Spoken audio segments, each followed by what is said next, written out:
gabi Luzon, Visayas at Mindanao at sa lahat ng mga Pilipinong naaabot ng The Filipino Channel. Handa na ba kayo? Mga utak nila'y puno yata ng formula, kaya't mabibilis sumagot at laging may solusyon sa anumang math equation. May 19, 2010. May 19, 2010, Merkules. Correct. Maluluma ang calculator sa mga matitinik sa mathematics. Tatlo sa pinakamaiinit na aktres ngayon sa telebisyon, magpapatalbugan. Wala nang makakaagaw sa trono ko. May lalaban pa ba? Kung dati, pinapangarap ko lang ang pwesto ninyo. Ngayon, akin na. Sino ang aangat? Sino ang mas magniningning kapag pinagtapat-tapat na ang tatlong magkakaribal? Isang amang nangarap umunlad, umasang mapapalago ang kanyang pera. Ngunit kalahating milyong piso sa retirement pay ni Mang Arsenio ang natangay. Pero hindi lang pala doon na 1, 2, 3 itong si Mang Arsenio na masyadong mapagtiwala. Nagoyo na 11 na 1, 2, 3. Masasarap na tinapay, makina ang may gawa. At mula sa pagkaluto ng lahat ng mababangong tinapay na ito, hindi ito nakakawakan ng kamay. Oh my, tinapay!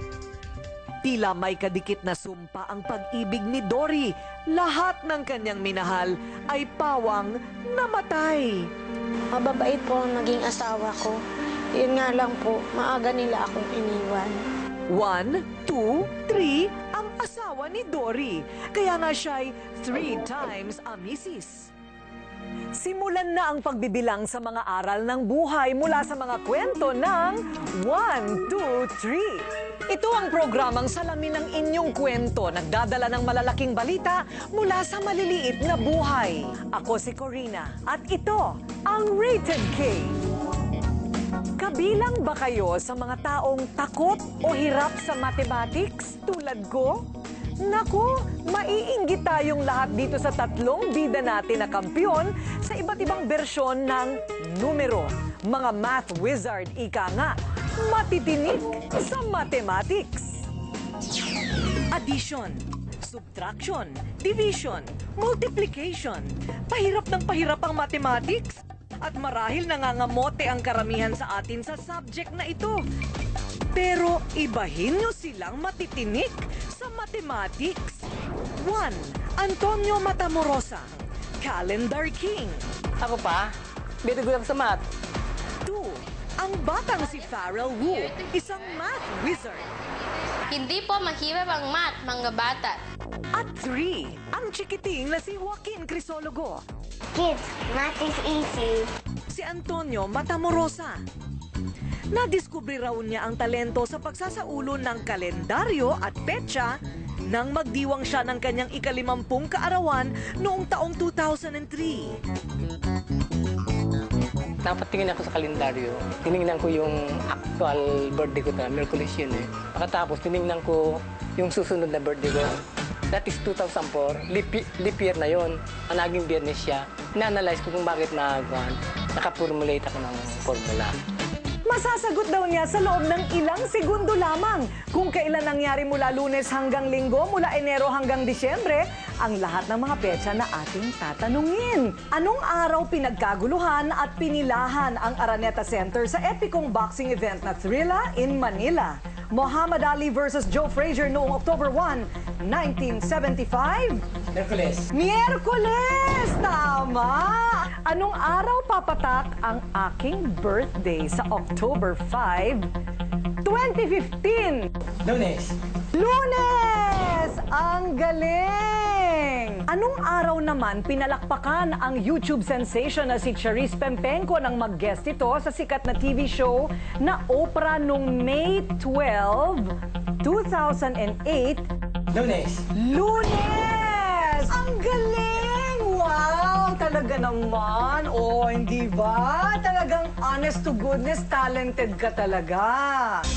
Aba, subukan naman natin kung ibang tao ang magtatanong. May 19, 2010. May 19, 2010, Merkules. Tama!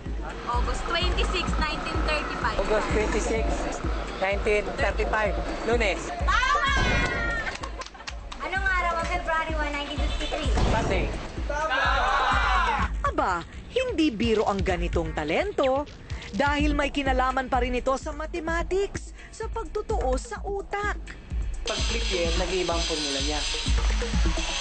Dahil hindi ako dyan magkamali. Kasi pag hindi ko na-appreciate ang leap year, mali na ako. Itong number na to, kita ko ng buong taon yan. Isang taon yan, lahat ng months. From January to December. Dahil sa pamamagitan ng paggamit niya ng formula, talagang magiging correct yung kanyang sagot. Kasi nga, napatunayan na niya. Every time that he uses that formula, he gets the correct answer.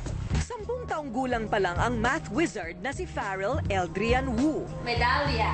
Pero naka 50 medalya na siya sa iba't ibang kompetisyon sa math dito sa Pilipinas at sa ibang bansa. Ang kanyang paborito, algebra. The solving of unknown variables with given clues Trigonometry. is how you solve for angles with side lengths and given angles. At geometry. Geometry is the study of lines, 2D figures and 3D figures and all their properties. Natutunan niya ang mga ito sa pagbabasa lang ng libro. Since when I'm kinder 1, I became interested in numbers. And I continue doing it for the rest of my life. 6. Kung ikukumpara po natin sa ibang bata, ang mga bata po kasi ayaw na ayaw po ang math. Pero kay Farrell po is nag-i-enjoy po siya. Okay, very good. Bukod sa pagiging math wizard, musikero, swimmer, at 3, batang negosyante, ang stock market. This is an example of a chart of a stock. 144 divided by 12. Wow! Okay. Tinuturuan din ng ating math wizard ang batang kapatid na si Efrain, na mukhang magiging matinik din sa math balang araw. 99 plus 1. 100! Very good. Siya naman si Joaquin, nagpasikat sa addition, subtraction. Ang bilis, parang calculator. Tingnan nga natin. 11,800. Ang sagot, tama! Lahat tama! Bukod dito, magaling din siya magbasa ng Roman numerals. Hi! Tingnan nga natin ang mga sagot ni Joaquin at ang tamang sagot. Tcharan! Tama nga! Ang galing! Ang husay ni namang Antonio, Farrell at Joaquin ay masasabing dahil sa pagiging dominante ng kaliwang bahagi ng kanilang utak. Mas dominant part of the brain, makikita mo magaling sila sa arts dahil sa kanilang fine motor skills. Pwede rin silang magaling sa academics, like yun nga, mathematics, reading, spelling, even verbal, yung pananalita. August 12. August 12. Wibet. Bagamat nagpapakita sila ng galing sa numero, ang lahat ng ito ay hindi mahuhubog o matutupad kung hindi dahil na rin sa kanilang sariling pagsisikap at sa tulong ng kanilang pamilya na patuloy na naniniwala na kayang-kaya nga nila. Then 121 divided by 11. Last already. 111. Okay, you're done. Susunod na, tapatang Vera, Victoria at Jelike, wala nang makakaagaw sa trono ko. May lalaban pa ba? Dati, pinapangarap ko lang ang pwesto ninyo. Ngayon, akin. Ang tatlong magkakaribal, magkakaharap-harap sa pagbabalik ng Rated K.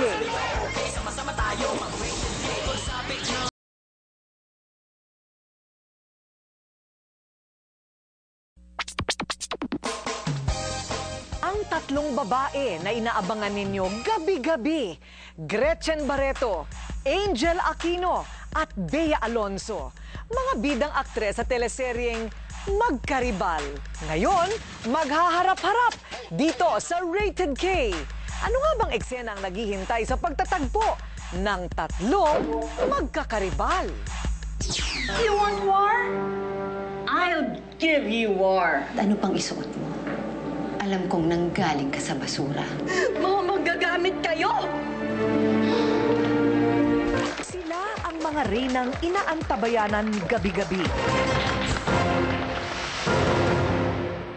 Nagtagisan ng galing sa pagdidisenyo ang magkakaribal sa serye. Pero hindi lang ang kanilang karakter ang talagang inaabangan ng publiko. Maging ang kanilang mga pabulosong mga kasuotan, mga gamit at alahas. Nagpasiklaban.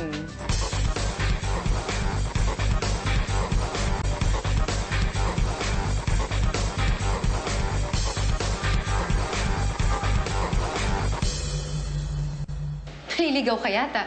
No, this is exactly where I want to be.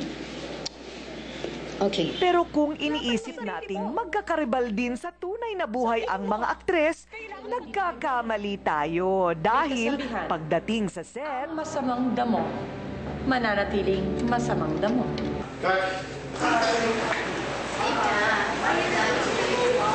Ang isang Bea Alonso, kahit nakasagsaga ng kanyang career, wala siyang kayabang-yabang sa katawan. Sa set, people don't know how playful and how generous and how kind Ate Gretchen can be. Si Bea, once you get her attention and interest, you can engage her in a long conversation. Si Angel Aquino naman, nakatrabaho ko siya noon sa isang endorsement.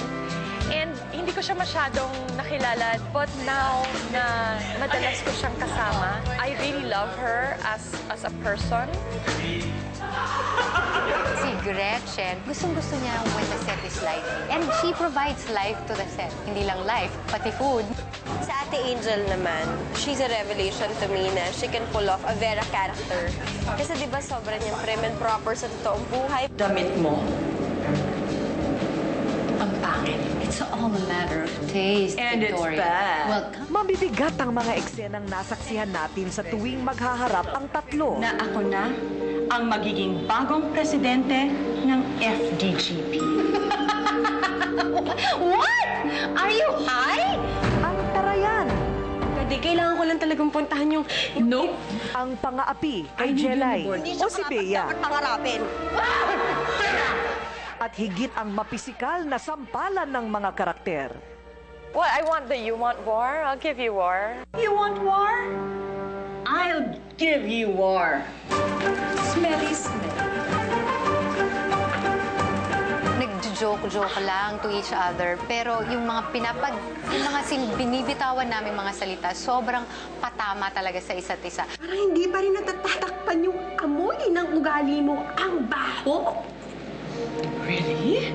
Tulad din ng mga damit mula sa pinagdugtong na tela. Ganon din ang naging buhay at karera ni na Gretchen, Angel at Bea na nagsimula lang sa simple. Pero kalaunan ay nabuo din ang kinang, ang kulay at ang kagandahan. Lahat to, ginagawa ko para sa'yo.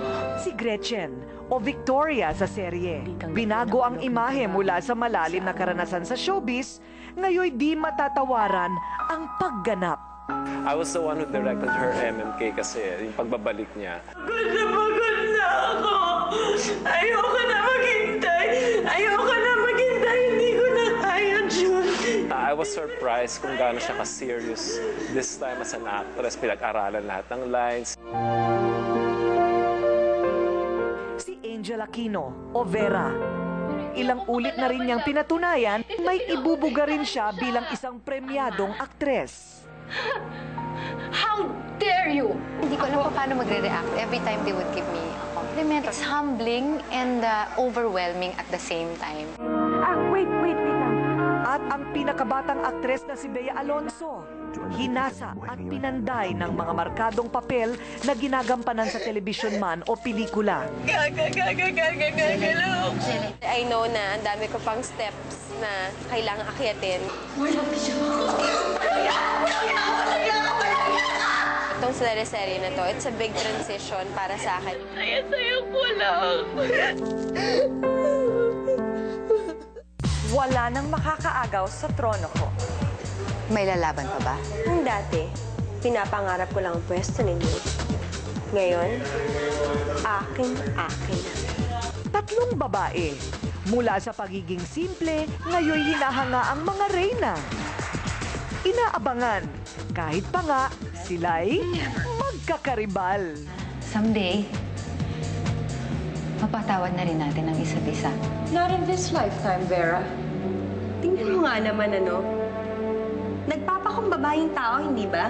Ngayon, kung hindi mo kayang tanggapin, tumahimik ka na lang.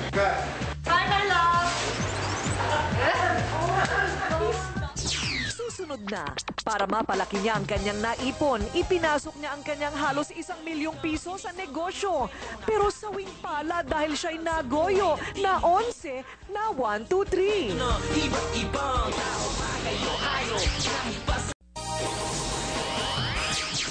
Sa pagsuyod ng rated K sa eskwelahan sa Kamaynilaan upang mamigay ng mga tsinelas, sa lungsod ng Pasay naman kami napadpad.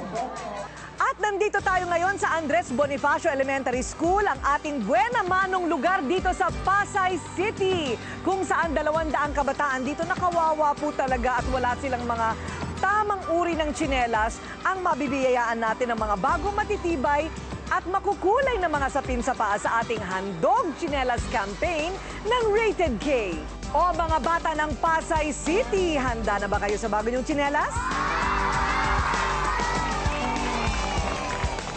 At sino naman kaya mula sa Pasay City ang magkakaroon ng 500 pesos ng batang may pinakasirang tsinelas? Iisa-isahin natin sila, ha? Denny May, paano ka pa naglalakad sa ganyang klaseng tsinelas? Kinakalagkad mo na lang? Hindi po, tinatali ko po. Tinatali mo? Bakit hindi ka na lang bumili ng bago? Walang pera. Anong kulay ng tsinelas ang gusto mong bago? Kulay pink. Kulay pink! Bibigyan kita ng kulay pink na tsinelas, okay? Nako, Jackie, ano naman ang nangyari sa iyong peking Crocs? Pasilip nga ng paa. Ayun, ang paa. Presko pag summer. Pero kapag panahon ng tag-ulan, hindi na yata maganda yon. Bakit nagkaganyan ang tsinelas mo? Ha? Nadapa? O sige nga, ituro mo kung alin ang gusto mo. Ayun! Oh, yung kulay green. Naku, si Lovely! Ang kanyang tsinelas, natuluyan na. Hindi lovely ang tsinelas mo, ha? Pero yung mukha mo, lovely. At ang nagwagi ng 500 pesos, si Denny May. Oy, palakpakan naman. Oh. Ready? Get set? Go!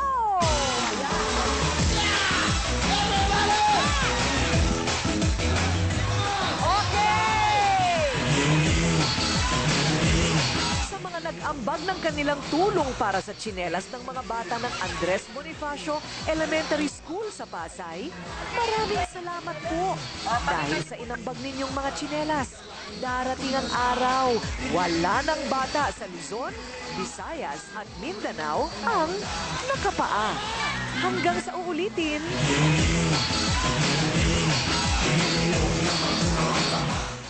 1, 2, 3. Marami sa atin nangangarap pa rin na mapalago ang perang napag-ipunan, tulad na lang ni Mang Arsenio.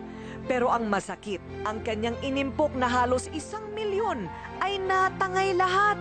Si Mang Arsenio pala'y nagoyo na 11 na 1, 2, 3.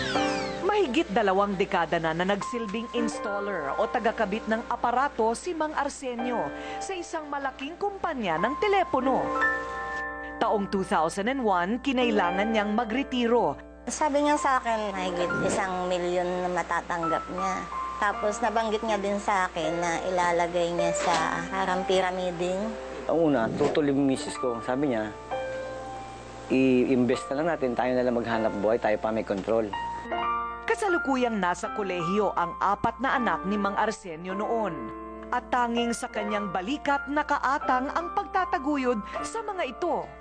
Mahigit 1 milyong piso ang perang nakuha ni Mang Arsenio sa kanyang pagreretiro.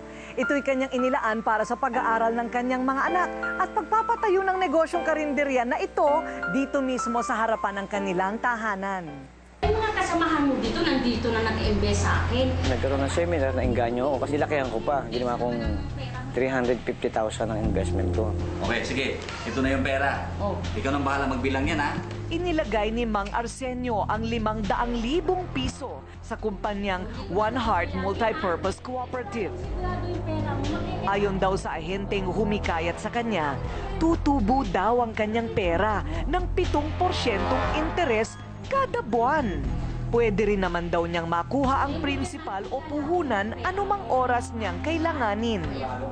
Parang nasa bangko din daw yung pera namin. Imbis na sa bangko, kasi sa bangko daw, 1 to 2% lang ang interest, dun malaki ang interest. Nakita mo ba to? Ano naman yan? Sa loob ng isang taon, mahigit 20,000 piso ang buwan-buwang nakukubra ni Mang Arsenio sa negosyong nangako ng dobleng balik sa kanyang pera. 2, 3. Huwag na kabilangin to. Hanggang isang araw, binulaga siya ng balitang wala na raw pondo ang kumpanya. Paloko ng ganyan!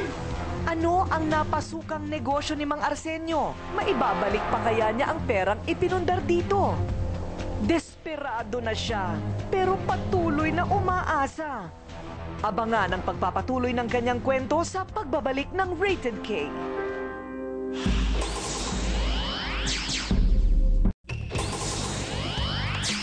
Bilangin ko, ha? Mula buwan ng Agosto 2001 hanggang Pebrero ng sumunod na taon, patuloy na nakakatanggap ng dividendo si Mang Arsenio sa kanyang ipinuhunan. Pero pagkatapos ng 3 buwan mula noon, nagsimula na siyang magduda. August pa lang, kinakabahan na ako. Kasi may sabi sa akin, pare, withdrawin mo na. Kaibigan, withdrawin mo na.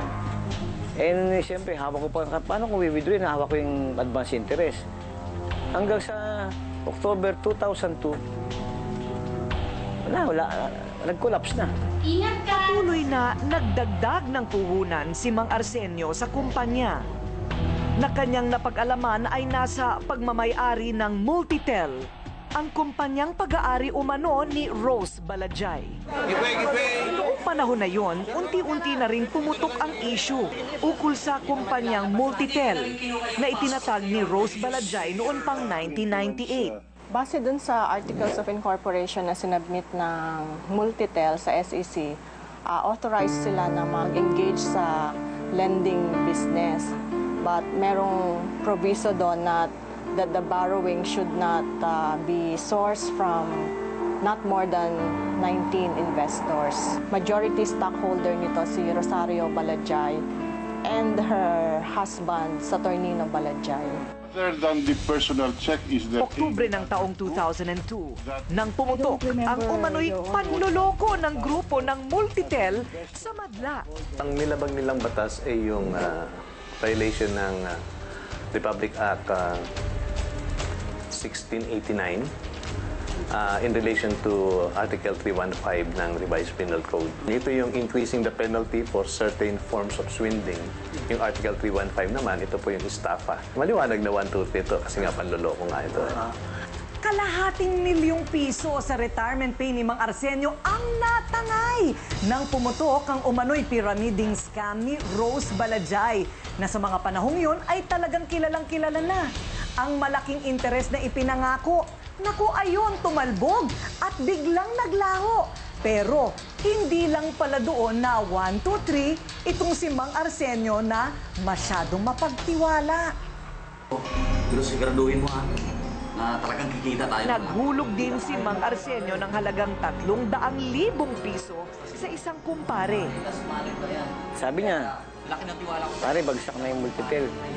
Baka pwedeng natitira mo dito mo na invest para makatulong naman ako sa'yo.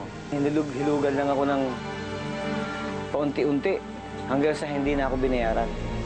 Dito halos gumuho ang mundo ng pamilya. Noong una inisip ko dahil pera na wala, pinaghirapan ko.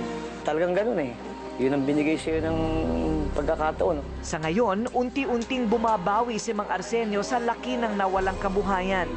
Umi-extra itong electrician, mabawi lang ang ipinuhunan. Nasa hukuman pa rin ang kaso ng tinatawag na Queen of Pyramiding na si Rose Balajay. Pero patuloy pa ring may naloloko at nauubos ang kabuhayan dahil sa mga ganitong uri ng pagpapalago ng pera.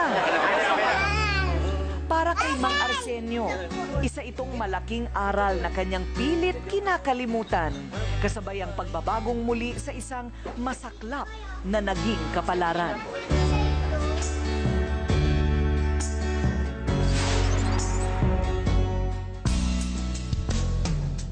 Bukod sa kanin, hindi din tayo nabubuhay kung walang tinapay. O hindi ba ganun ang Pilipino at hindi nyo marahil alam, moderno na rin pala ang proseso ng pagluluto ng tinapay. Sa bibisitahin nating planta, hindi gumagamit ng mga kamay sa paggawa ng Oh My Tinapay.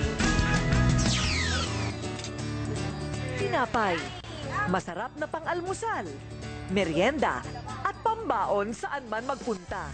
Nagmula sa trigo o wheat, ang pangunahing sangkap ng tinapay, ang harina. Mano-mano o gumagamit ng kamay ang nakaugalian nating pagmasa ng harina. Pero ang paggawaang ito ng tinapay sa Laguna, aba, high-tech!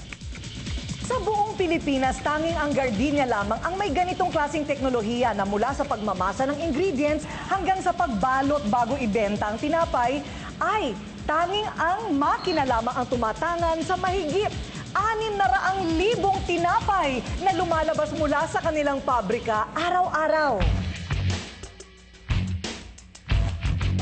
1998 noong itinayo ang plantang ito.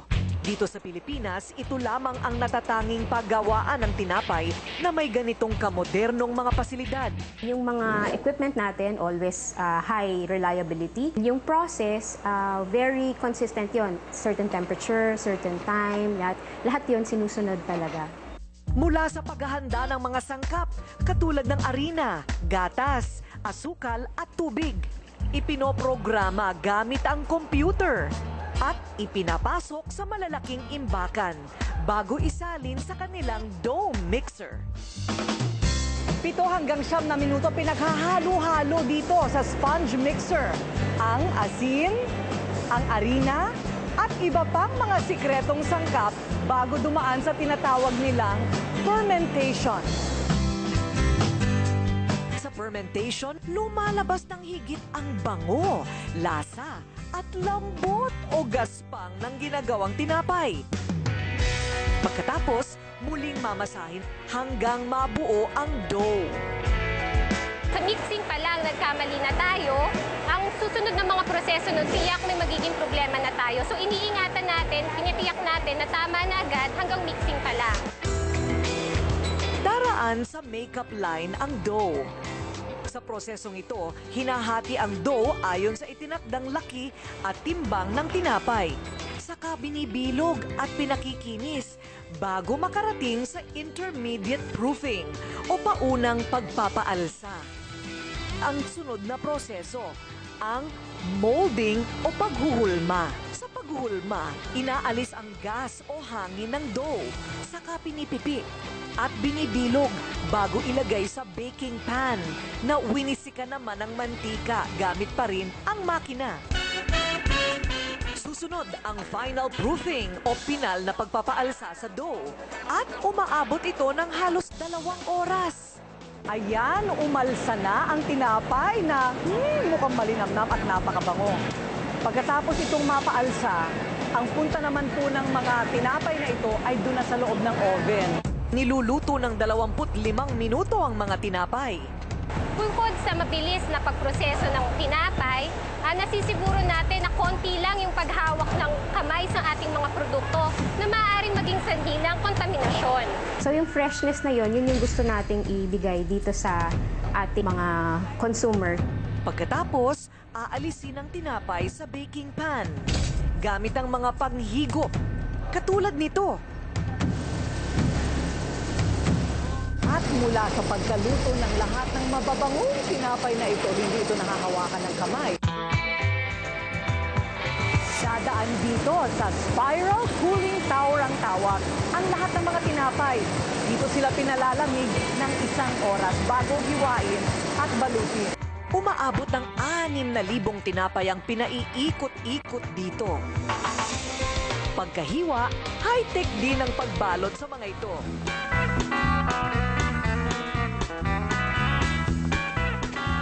Makina ang naglalagay at nagsiselyo ng tinapay sa plastic.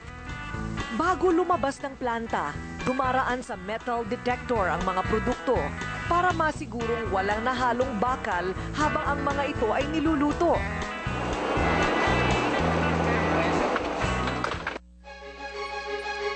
Ang tinapay, hindi nagpapahuli sa pagbabago ng panahon.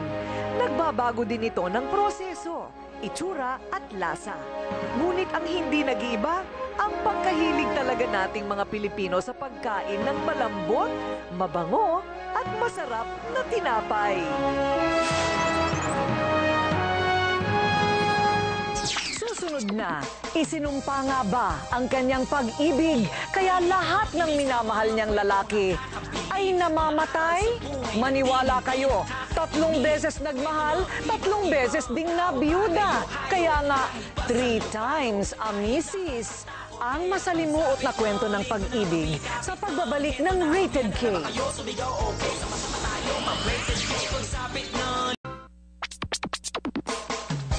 Walang sukuan pagdating sa pag-ibig. Ito ang paniniwala ni Nanay Dory. Pero ibang klase ang biro ni Cupido. Hindi lang isa, hindi lang 2, kundi 3 beses umibig si Nanay Dory at lahat ng lalaking kanyang minahal, binawi ng langit. Kaya naman siya'y naging 3 times a misis. Ay, naku, buhay mo, Dory, yan na!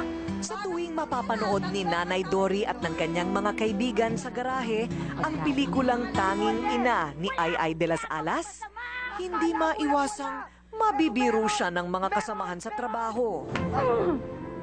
3 asawa? Gaya kasi ni Ay sa pelikula, nagka-mister din siya ng 1, 2, at 3. Teka, kayo 15 taong gulang si Nanay Dory nang makilala niya si Diosdado. Hindi niya ito gusto noon. Oh, ayoko nga! Pero matyaga si Diosdado at maalaga. Kaya natutunan din daw siyang mahalin ni Nanay Dory. Nang maikasal, nagbunga ang pagmamahalan nila Dory at Diosdado ng isang babae. Pero matapos lamang ng ilang buwan, nasaksak at napatay. Diosdado! Bakit po pagka pinag-uusapan yung una niyong asawa, para kayong nangingilid-ngilid ng luha? Mahirap po ang mawala ng asawa. Kasi po, namatay po siya ng hindi po sa natural na paraan. Pagluwas ng Maynila, unang naisipan ni Nanay Dory na magtrabaho sa isang istasyon ng bus. Pero hindi lang pala hanap buhay ang matatagpuan niya rito. Karhatan no! Karhatan! Pagiging konduktora ang naging trabaho ni Nanay Dory. Sa tuwing manananghalian sa istasyon, dito niya napapansing palaging sumusunod sa kanya at tumatabi si Alberto. Taong 1977 nang ikasal sa huwes, sina Dory at Alberto. At nagbunga naman ng 4 na supling ang kanilang pagmamahalan. Si tatay mabait. Tapos paggaling niya ng trabaho, diretso na ng bahay.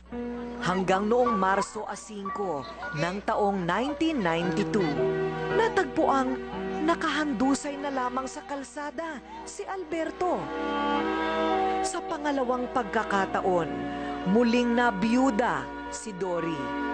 So, parang talagang mas masakit para sa iyo yung pangalawa? Opo, kasi mas matagal po kami nagsama at saka mabait po talaga ang pangalawang asawa ko. Naisan po tayo! Bumalik sa pagkukonduktora si Nanay Dory at dito naman niya nakilala si Apolinario. 6 na buwang tumagal ang panliligaw ni Apolinario kay Nanay Dory. Nagkaanak sila ng 2. Mabait siya po. At saka malambing. Nagbibiro kay mama. Nay, hindi naman natakot yung asawa mong pangatlo. Na yung unang 2, minalas, baka siya rin malasin, wala siyang naisip na ganon. Sabi niya, Hindi raw po yun papayagan nun sa taas kasi mabuti naman daw po ang intention niya sa amin. Hanggang isang araw, habang nasa trabaho ang asawang si Apolinario, isang mensahe sa text ang natanggap ni Nanay Dory. Sabi ko, wag naman kayong magbiro ng ganyan. Hindi magandang biro yan. Nang mga oras na iyon, napadasal sa langit si Nanay Dory. Sana'y hindi totoo ang laman ng text na kanyang natanggap na patay na daw ang kanyang asawa. Diyos ko po, mabubiyuda na naman ba siyang muli sa ikatlong pagkakataon? Ang kasagutan sa pagbabalik ng Rated K.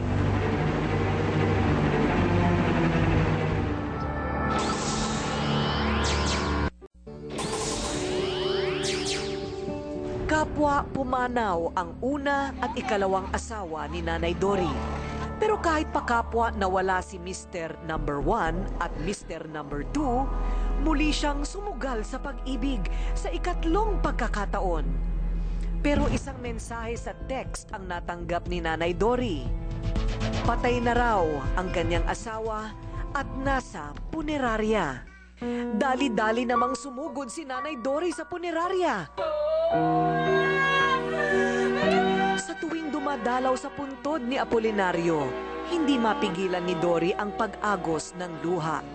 Tila sinisisi ang sarili. Sa pagkamatay ni Apolinario at pagiging biyudang muli ni Nanay Dory, mas mabigat na responsibilidad ngayon ang nakaatang sa kanyang balikat. Ang buhayin ang kanyang 7 anak na bunga ng kanyang pag-ibig number 1, 2, at 3. Nanay Dory, paano ka makakaraos? 7 ang anak mo. Lahat yan, igagapang mo sa pag-aaral. Yun nga po ang hindi ko malaman sa ngayon. Kung minsan, parang gusto ko na nga bumigay. Kaya lang, pag naaalala ko mga anak ko, kailangan ng tibay ng loob. Bugbog man ang puso, kailangan namang maging matatag ni Nanay Dory para sa mga anak. Para mabuhay ang 7 supling, bukod sa pagiging konduktora, tumatanggap na rin siya ng labada at nagbebenta ng gulay.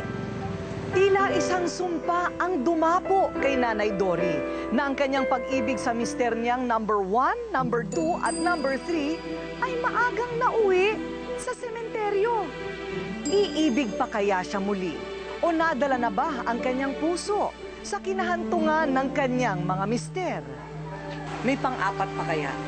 Baka po hindi na rin kasi gusto ko po mga anak ko na lang intindihin ko lalo po medyo malalaki na po sila. Dahil sa hirap ng buhay na dinaranas ngayon nila Nanay Dory, may ilang institusyon na nais na kumuha at mag-alaga na lang daw sa kanyang mga anak. Marami pong nagsasabi noon, kinukuha po sila pero ayaw ko po. Mahirap po kasi sa isang ina ang ipamigay ang kanyang anak. Gusto ko po lumaki sila hanggang sa magkapamilya na akong magbubuhay sa kanila.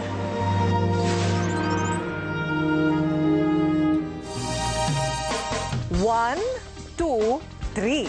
At magpapatuloy pa ang pagbibilang ng walang katapusan sa buong buhay natin. Pero sana, habang tayo'y nagbibilang ng ating pagkakadapa sa buhay, bilangin din natin ang biyayang dumadating. Ika nga, count your blessings dahil 10 doble pa sa bilang ng ating mga daliri sa kamay at paa ang grasya kumpara sa kamalasan. Subukan ninyong magbilang. Kupo ang inyong kaibigan, kabalitaan at kakampi Corina Sanchez. Hanggang sa susunod na edisyon ng paborito ninyong kakwentuhan tuwing linggo ng gabi. Ito ang Rated K.